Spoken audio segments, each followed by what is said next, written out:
আসসালামু আলাইকুম। Gravity school of সায়েন্সের পক্ষ থেকে সবাইকে আন্তরিক শুভেচ্ছা এবং অভিনন্দন। আজকের পদার্থবিজ্ঞান দ্বিতীয় পত্রের দ্বিতীয় অধ্যায় অর্থাৎ স্থির তড়িতের ধারাবাহিক লেকচার নিয়ে আমরা আগের ক্লাসে স্থির তড়িতের গাউসের সূত্র পড়াশোনা করছিলাম এবং গাউসের সূত্রে বলা ছিল যে কোনো আবদ্ধ তলের মধ্য দিয়ে অতিক্রান্ত মোট তড়িৎ ফ্লাক্সের মান ওই তল দ্বারা বেষ্টিত মোট চার্জের 1/ε0 গুণ।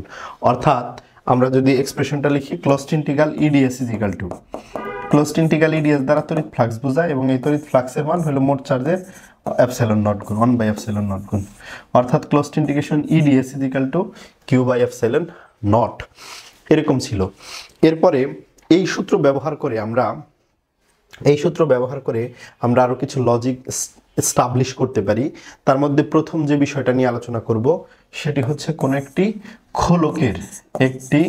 খোলকের বা গোলকের কোন একটা গোলকের পৃষ্ঠে তড়িৎ প্রাবল্য নির্ণয় করতে পারি এই সূত্রের সাহায্যে। এবং সেই প্রাবল্যের মান কি হবে?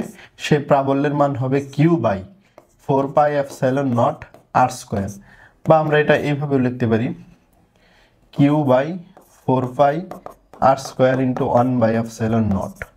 দেখো q মানে হলো চার্জের মান, 4πε0 মানে হলো গোলকের ক্ষেত্রফল। হ্যাঁ, তাহলে এটার আমরা কি বলতে পারি? এই যে কি বলে q/a কে আমরা সিগমা দ্বারা অভিহিত করতে পারি, সিগমা × 1/ε0 অর্থাৎ সিগমা/ε0 E is equal to কি? সিগমা/ε0। একটি গোলকের পৃষ্ঠে তড়িৎ প্রাবল্য নির্ণয় করা যায়, এটা কিন্তু মূলত গাউসের সূত্র ব্যবহার করে সূত্রটা প্রতিপাদন করা হয়েছে।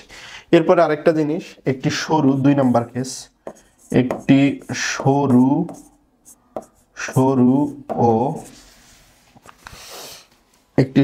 ও দীর্ঘ চার্জিত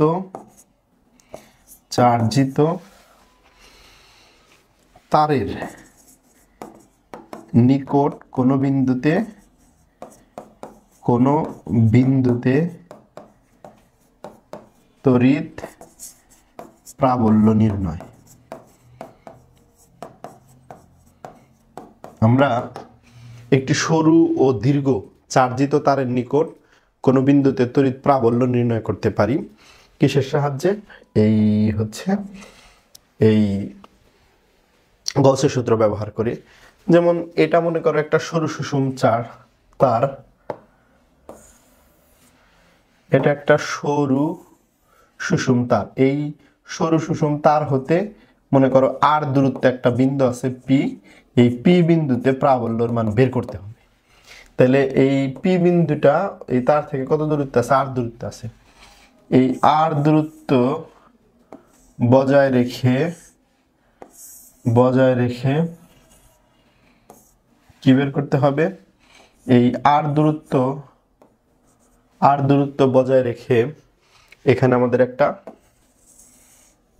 আমাদের একটা খোলক অঙ্কন করতে হবে বা একটা সিলিন্ডার আঁকতে হবে।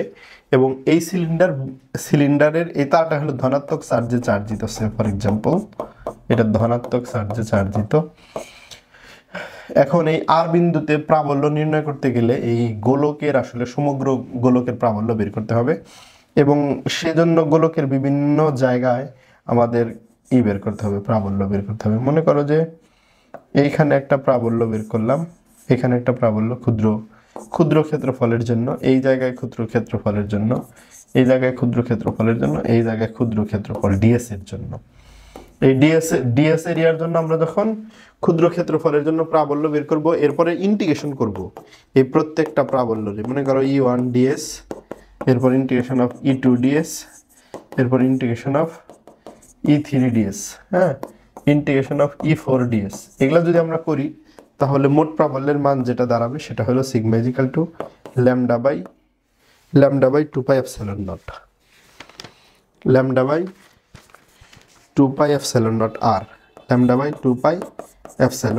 r, এটা হবে ওই পি বিন্দুতে মোট প্রাবল্যের মান।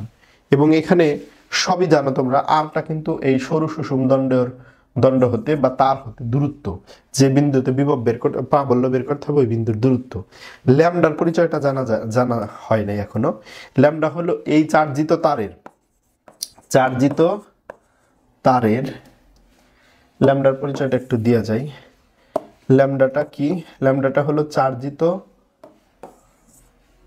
চার্জিত তারের প্রতি একক